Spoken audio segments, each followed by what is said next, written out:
মানিক বন্দ্যোপাধ্যায়ের গল্প হলুদ পোড়া। সে বছর কার্তিক মাসের মাঝামাঝি 3 দিন আগে পরে গাঁয়ে দুটো খুন হয়ে গেল।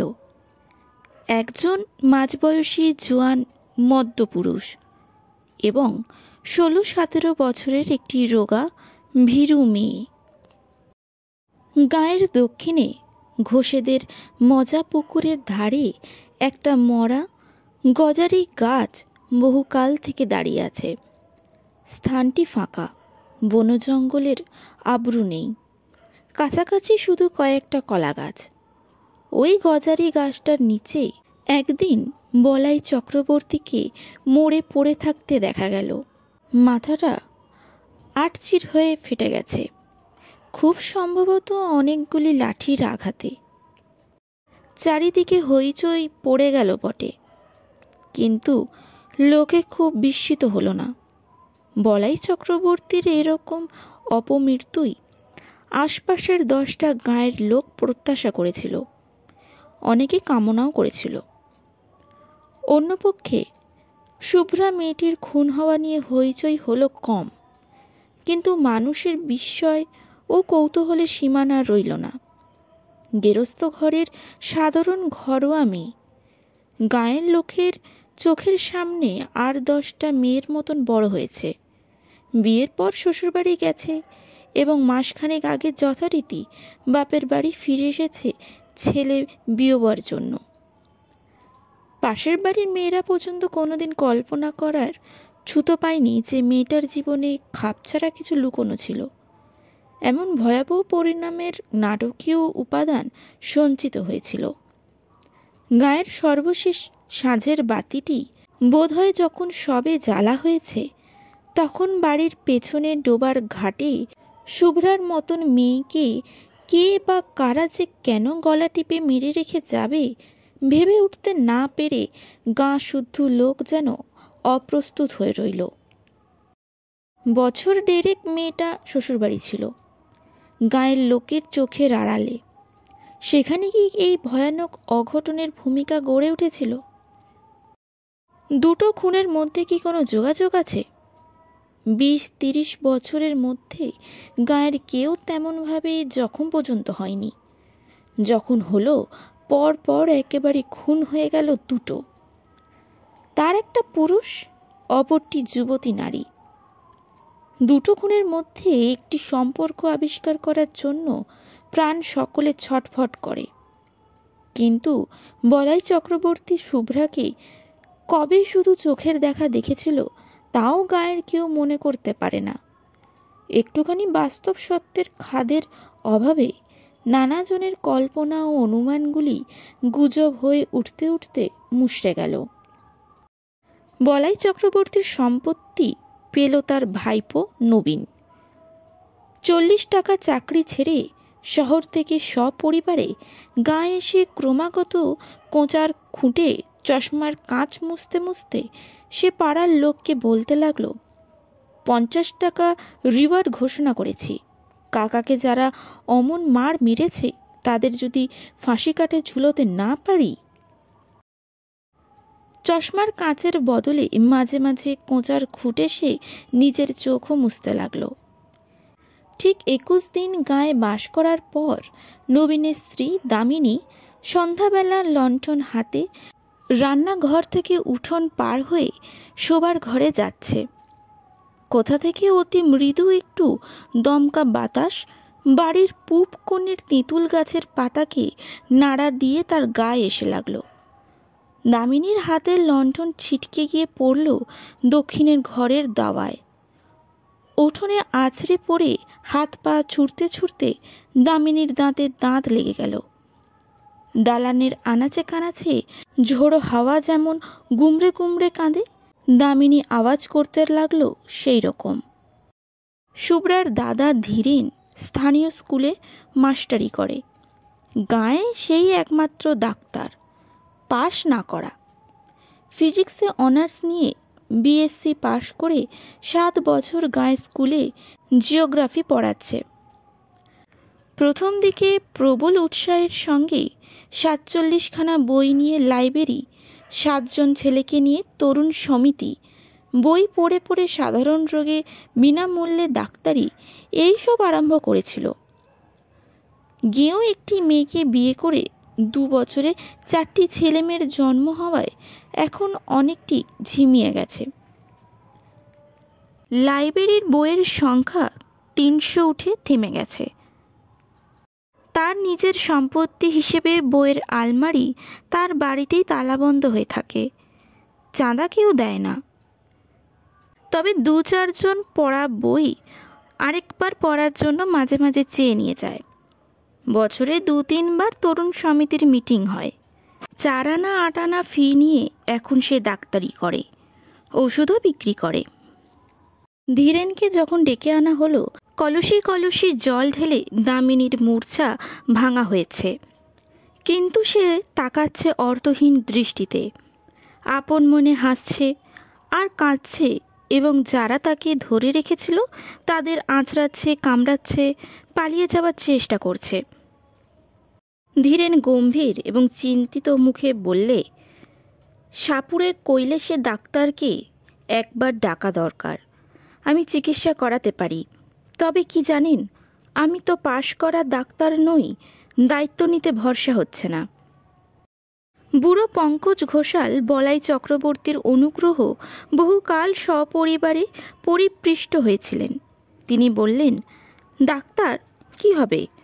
তুমি আমার কথা শোনো বাবা, নবীন কুঞ্জকে অবিলম্বে ডেকে পাঠাও।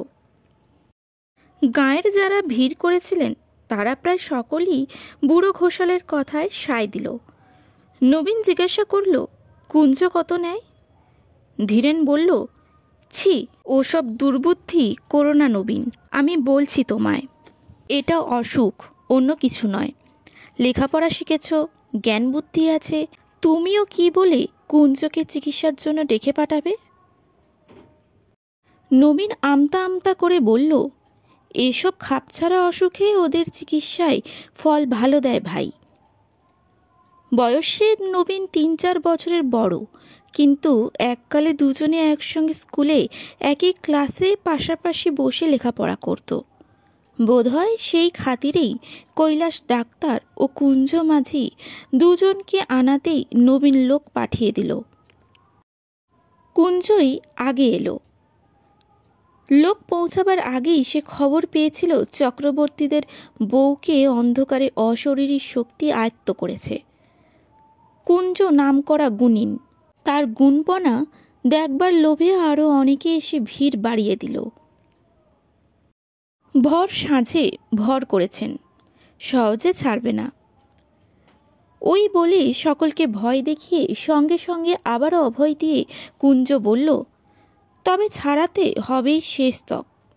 কুঞ্জ মাঝির সাথে তো চালাকি চলবে না। ঘরের দাওয়া থেকে সকলকে উঠোনে নামিয়ে দেওয়া হলো। বিড়বিড় করে মন্ত্র পড়তে পড়তে কুঞ্জ দাওয়ায় জল ছিটিয়ে দিল।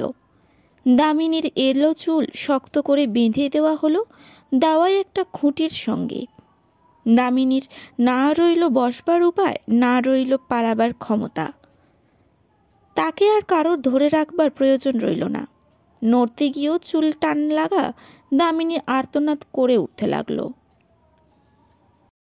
কুঞ্জ টিটকারি দিতে দিতে বলতে লাগলো, রও বাছাধন রও, এখনো হয়েছে কি, মজাটি টের পাওয়াচ্ছি তোমায়।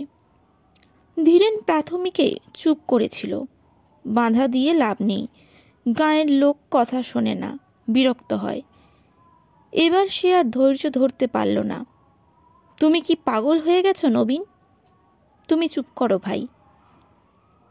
উঠানে 30-35 জন পুরুষ ও নারী এবং গোটা 5 লণ্ঠন জড়ো হয়েছে। মেয়েদের সংখ্যা খুব কম, যারা এসেছে বয়সও তাদের বেশি। কম বয়সী মেয়েরা আসতে সাহস পায়নি, অনুমতিও পায়নি। যদি ছোঁয়াচ লাগে, নজর লাগে, অপরাধ হয়। মন্ত্রমুগ্ধের মতো এতগুলি মেয়ে পুরুষ দাওয়ার দিকে তাকিয়ে ঘেঁষাঘেঁষি করে দাঁড়িয়ে থাকে। এই দুর্লভ রোমাঞ্চ থেকে তাদের বঞ্চিত করবার ক্ষমতা নবীনের নেই। দাওয়াটি যেন স্টেজ, সেখানে যেন মানুষের জ্ঞান বুদ্ধির অতীত রহস্যকে সহজবোধ্য নাটকের রূপ দিয়ে অভিনয় করা হয়েছে। ঘরের দুয়ারে কুঞ্জ যেন আমদানি করেছে জীবনের শেষ সীমানার ওপারের ম্যাজিক। এমন ঘরোয়া, এমন বাস্তব হয়ে উঠেছে দামিনীর মধ্যে অদেহি ভয়ঙ্করের এই ঘনিষ্ঠ আবির্ভাব। ভয় সকলে ভুলেই গেছে, শুধু আছে তীব্র উত্তেজনা এবং কৌতূহল ভরা পরম উপভোগ্য শিহরণ। এক পা সামনে এগিয়ে পাশে সরে পিছু হটে সামনে পিছনে দুলে দুলে কুঞ্জ দুর্বোধ্য মন্ত্র আওড়াতে থাকে। মালসাতে আগুন করে তাতে সে একটি দুটি শুকনো পাতা আর শিকড় পুড়তে দেয়। চামড়া পোড়ার মতন একটা উৎকট গন্ধ চারিদিকে ভরে যায়। দামিনীর আর্তনাদ ও ছটফটানি ধীরে ধীরে কমে আসছিল। একসময় খুঁটিতে পিঠ ঠেকিয়ে কাঠ হয়ে দাঁড়িয়ে সে বোঁচ বোঁচ চোখে কুঞ্জর দিকে তাকিয়ে নিস্পন্দন হয়ে রইল। তখন একটা কাঁচা হলুদ পুড়িয়ে কুঞ্জ তার নাকের কাছে ধরল। দামিনীর ঢুলো ঢুলো চোখে ধীরে ধীরে বিস্ফারিত হয়ে উঠল। সর্বাঙ্গে ঘন ঘন শিহরণ বয়ে যেতে লাগল। কে তুই? বল, তুই কে? আমি শুভ্রা গো শুভ্রা, আমায় মেরো না। চাটুর্যে বাড়ির শুভ্রা যে খুন হয়েছে? হ্যাঁ গো হ্যাঁ, আমায় মেরো না। নবীন দাওয়ার এক পাশে দাঁড়িয়েছিল। তার দিকে মুখ ফিরিয়ে কুঞ্জ বলল, ব্যাপার বুঝলেন কর্তা? উঠোনে থেকে চাপা গলায় বুড়ো ঘোষালের নির্দেশ এলো, কে খুন করেছিল শুধোও না কুঞ্জ। ওহে কুঞ্জ, শুনছ? কে শুভ্রাকে খুন করেছিল শুধিয়ে নাও চট করে। কুঞ্জকে কিছু জিজ্ঞাসা করতে হলো না। দামিনী নিজে থেকেই ফিসফিস করে জানিয়ে দিল, বলাই খুড়ো আমায় খুন করেছে। নানাভাবে ঘুরিয়ে ফিরিয়ে অনেকবার তাকে প্রশ্ন করা হলো, কিন্তু দামিনীর মুখ দিয়ে ও ছাড়া আর কোনো জবাব বার হলো না যে সে শুভ্রা এবং বলাই তাকে খুন করেছে। তারপর একসময় তার মুখ বন্ধ হয়ে গেল। নাকে হলুদ পোড়া ধরেও তার থেকে কথা বলানো গেল না। কুঞ্জ অন্য একটা প্রক্রিয়ার আয়োজন করেছিল, কিন্তু কৈলাস ডাক্তার এসে পড়ায় আর সুযোগ পেল না। কৈলাসের চেহারাটি জমকালো, প্রকাণ্ড শরীর, এক মাথা কাঁচা পাকা চুল, মোটা ভুরু আর মুখময় খোঁচা খোঁচা গোঁফদাড়ি। এসে দাঁড়িয়ে ষাঁড়ের মতন গর্জন করতে করতে সে সকলকে গালাগালি দিতে আরম্ভ করল। কুঞ্জর আগুনের মালসা তার দিকেই লাথি মেরে ছুঁড়ে দিয়ে বলল, দাঁড়া হারামজাদা, তোকে ফাঁসি কাঠে ঝুলোচ্ছি। ওষুধ দিয়ে বৌমাকে আজ মেরে ফেললে থানায় তোর নামে রিপোর্ট দেব, তুই খুন করেছিস। কৈলাস খুঁটিতে বাঁধা চুল খুলে দামিনীকে ঘরে নিয়ে গিয়ে বলাইয়ের দাদামশাইয়ের আমলে প্রকাণ্ড খাটের বিছানায় শুয়ে দিল। প্যাঁট করে তার বাহুতে সূচ ফুটিয়ে ঢুকিয়ে দিল ঘুমের ওষুধ। দামিনী কাতরভাবে বলল, আমায় মেরো না গো, মেরো না, আমি শুভ্রা, চাটুর্যে বাড়ির শুভ্রা। কয়েক মিনিটের মধ্যে সে ঘুমিয়ে পড়ল। দামিনীর মুখ দিয়ে শুভ্রা বলাই চক্রবর্তীর নাম করায় অনেক বিশ্বাসীর মনে যে ধাঁধা সৃষ্টি হয়েছিল, বুড়ো ঘোষালের ব্যাখ্যা শুনে সেটা কেটে গেল। শুভ্রার 3 দিন আগে বলাই চক্রবর্তী মরে গিয়েছিল, সন্দেহ নেই, কিন্তু শুধু জ্যান্ত মানুষ কি মানুষের গলা টিপে মারে? আর কিছু মারে না? শ্মশানে মশানে দিনক্ষণ প্রভৃতির যোগাযোগ ঘটলে পথভোলা পথিকের ঘাড় তবে মাঝে মাঝে মোটকে দেয় কিসে? ব্যাখ্যাটা দেওয়া উচিত ছিল কুঞ্জগুণীর। বুড়ো ঘোষাল আগেই সকলকে শুনিয়ে দেওয়াতে জোর গলায় তাকে সমর্থন করেই নিজের মর্যাদা বাঁচানো ছাড়া আর উপায় রইল না। তবে কথাটা সে ঘুরিয়ে দিল একটু অন্যভাবে, যার ফলে অবিশ্বাসীর মনে পর্যন্ত খটকা বাঁধা সম্ভব হয়ে উঠল। বলাই চক্রবর্তী শুভ্রাকে খুন করেছে বটেই, কিন্তু সোজাসুজি নিজে নয়, কারণ মরার 1 বছরের মধ্যে সেটা কেউ পারে না। ওই সময়ের মধ্যে সাধ্য শান্তি না হলে তবেই সোজাসুজি মানুষের ক্ষতি করার ক্ষমতা জন্মায়।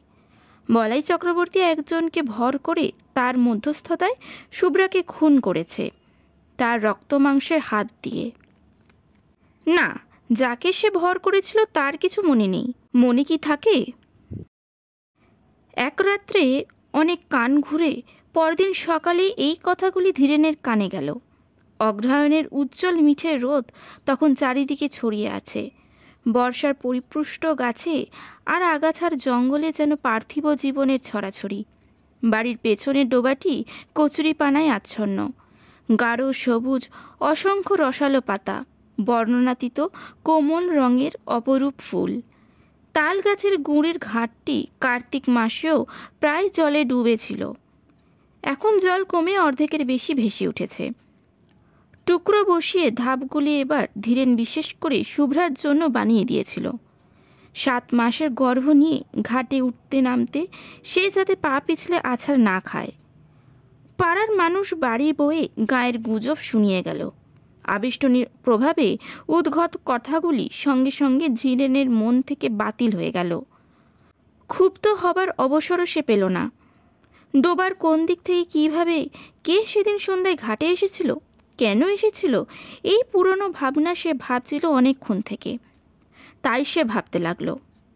একখানা এই ভাবনা তাকে অন্যমনস্ক করে দেয়। ক্ষোভ ও বিষাদের তার এত প্রাচুর্য এখন যে মাঝে মাঝে কিছুক্ষণের জন্য অন্যমনস্ক হতে না পারলে তার অসহ্যকর লাগে। অন্য কোনো বিষয় তার মন বসে না। ভাতের থালার সামনে ধরে নিয়ে শান্তি বলল, আমার কিন্তু মনে হয় তাই হবে, নইলে। কটকট করে তাকিয়ে ধীরেন ধমক দিয়ে বলল, চুপ, যা খুশি মনে হোক তোমার, আমায় কিছু বলবে না, খবরদার। স্কুলে যাবার পথে যাদের সঙ্গে দেখা হলো মুখে তারা কিছু বলল না, কিন্তু তাদের তাকানোর ভঙ্গি যেন আর স্পষ্ট জিজ্ঞাসা হয়ে উঠল, কথাটা তুমি কিভাবে নিয়েছ শুনি? পুরুত ঠাকুর তাকে অনেকক্ষণ দাঁড় করিয়ে রেখে দোষমোচনের জন্য দরকারি ক্রিয়াকর্মের বিষয় আলোচনা করলেন, উপদেশ দিলেন। বিশেষ করে বলে দিলেন যে স্কুল থেকে ফেরবার সময় তার বাড়ি থেকে সে যেন তার নিজের ও বাড়ির সকলের জন্য মাদুলি নিয়ে যায়।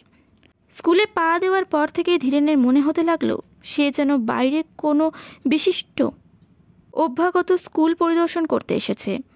তার 7 বছরের অভ্যস্ত অস্তিত্বকে আজ এক মুহূর্তের জন্য কেউ ভুলতে পারছে না। প্রথম ঘণ্টাতেই ক্লাস ছিল। অর্ধেক ছেলে আড়ষ্ট হয়ে বসে আছে, বাকি অর্ধেক নিজেদের মধ্যে গুজগাছ ফিসফিস করছে। নিজেকে জীবন্ত ব্যঙ্গের মতন মনে হচ্ছিল। বইয়ের পাতায় চোখ রেখে ধীরেন পড়তে লাগলো। চোখ তুলে ছেলেদের দিকে তাকাতে পারল না। ঘণ্টা কাবার হতেই হেডমাস্টার ডেকে পাঠালেন, তুমি 1 মাসের ছুটি নাও না ধীরেন। 1 মাসের ছুটি? মথুরবাবু এই মাত্র বলে গেলেন, আজ থেকেই ছুটি পাবে, আজ আর তোমার পড়িয়ে কাজ নেই। মথুরবাবু স্কুলের সেক্রেটারি। মাইলখানিক পথ হাঁটলেই তার বাড়ি পাওয়া যায়। চলতে চলতে মাঝপথে ধীরেনের মাথাটা কেমন ঘুরে উঠল। কদিন থেকে হঠাৎ চেতনায় ঝুঁকি লেগে মাথাটা তার এই রকম ঘুরে উঠছে। চিন্তা ও অনুভূতির আকস্মিক পরিবর্তনের সঙ্গে এই ঝাঁকি লাগে, অথবা এমন ঝাঁকি লাগে তার চিন্তা ও অনুভূতি বদলে যায়। গাছতলায় কিছুক্ষণ বিশ্রাম করে সে বাড়ির দিকে পা বাড়ালো। মথুরবাবু এখন হয়তো খেয়ে দিয়ে বিশ্রাম করছেন। এখন তাকে বিরক্ত করা উচিত হবে না। স্কুল থেকে তাড়িয়ে দেওয়া হয়নি, 1 মাসের ছুটি দেওয়া হয়েছে। 1 মাসের মধ্যে মথুরবাবুর সঙ্গে দেখা করার অনেক সময় সে পাবে। আজ গিয়ে হাতে পায়ে না ধরাই ভালো। মথুরবাবুর যদি দয়া হয়, যদি তিনি বুঝতে পারেন যে তার বোন খুন হয়েছে বলে দামিনীর ঘোষণার ফলে তার বোনের কাল্পনিক কেলেঙ্কারি নিয়ে চারিদিকে হইচই হচ্ছে বলে তাকে দোষী করা উচিত নয়, তাহলে মুশকিল হতে পারে। ছুটি বাতিল করে কাল থেকে কাজে যাবার অনুমতি হয়তো তিনি দিয়ে বসবেন।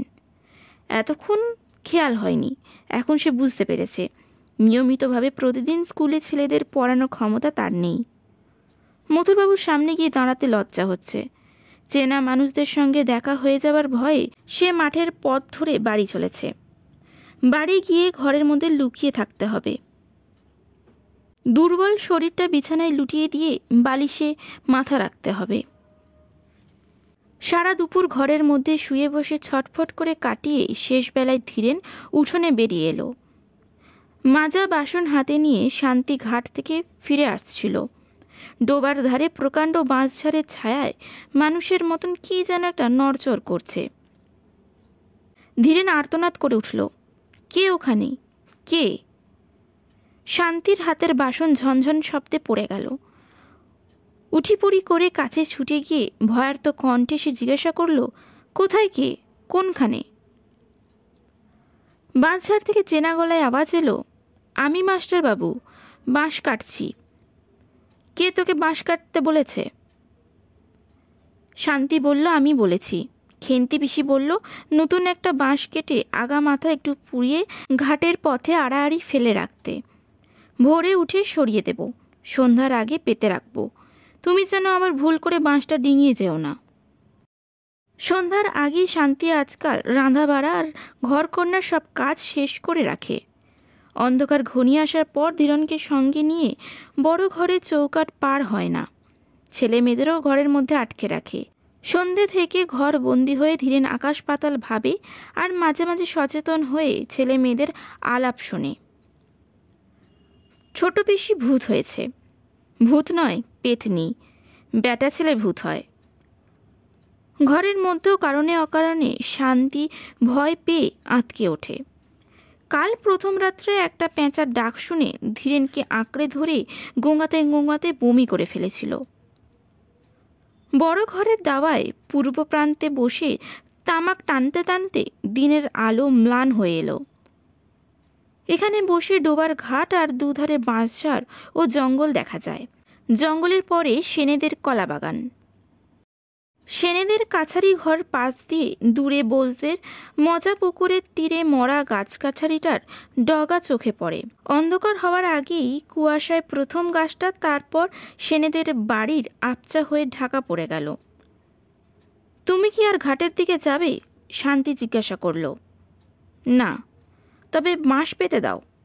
বাঁশ পাততে হবে না। শান্তি কয়েক মুহূর্ত চুপ করে দাঁড়িয়ে রইল।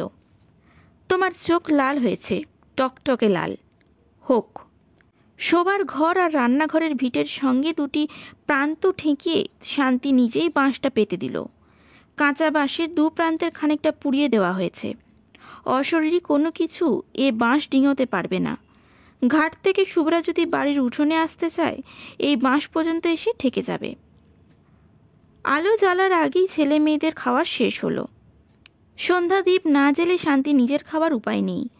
ভালো করে সন্ধ্যা হওয়ার আগে সে তাড়াতাড়ি দ্বীপ জেলে ঘরে ঘরে গিয়ে শাঁকে ফুঁ দিল।